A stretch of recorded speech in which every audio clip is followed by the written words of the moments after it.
আরেকটি নতুন ব্লগে তোমাদের সকলকে স্বাগত জানাচ্ছি। আজকে ছেলের জন্য ব্রেড টোস্ট করে দিচ্ছি। আমার পেজটাকে লাইক করো, সাবস্ক্রাইব করো আর অনেক অনেক ভালোবাসা দিও।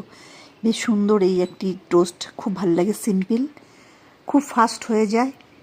আর এর মধ্যে চিজ দিয়েছি, মেয়োনিজ দিয়েছি, টমেটো কেচাপ দিয়েছি, দিয়ে সুন্দর করে ব্রেড দিয়ে টোস্ট করে স্যান্ডউইচ মতো করে নিয়েছি আর বাটার দিয়ে দুপাশে টোস্ট করে নিয়েছি। খুব ফাস্ট হয়ে যায়, রেসিপিটা খেতে কিন্তু খুব ভালো লাগে।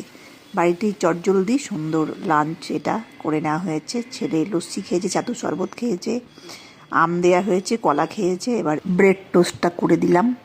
টাইমে টাইমে এসে জিজ্ঞেস করবে এবার কি খাবার আছে, এবার কি খাবার আছে। কলা খেয়েছিস?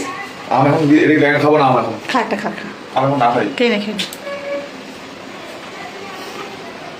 তো আমার শরীরের দিকে খেয়াল রাখতে হবে। আমিও লস্যি বানিয়ে নিয়েছি, লস্যিটা খাচ্ছি, খুব টেস্টি খেতে, অসাধারণ এই ম্যাঙ্গো লস্যি, দারুণ খেতে। বাড়ির গাছের আমের ম্যাঙ্গো লস্যি, ঠান্ডা পানীয়।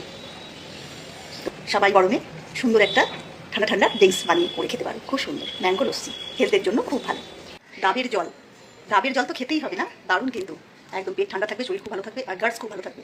তো ডাবের জল তো খেতেই হবে, খুব মিষ্টি, খুব সুন্দর লাগছে। আর ডাবের জল খেলে পেট ঠান্ডা, গার্ডস খুব ভালো থাকে, শরীর ঠান্ডা থাকবে। আর শরীরের মধ্যে যে জলের পরিমাণটা দরকার সেটা ইনটেক থাকবে। আর ডাব খাওয়া তো খুবই ভালো, দারুণ একদম।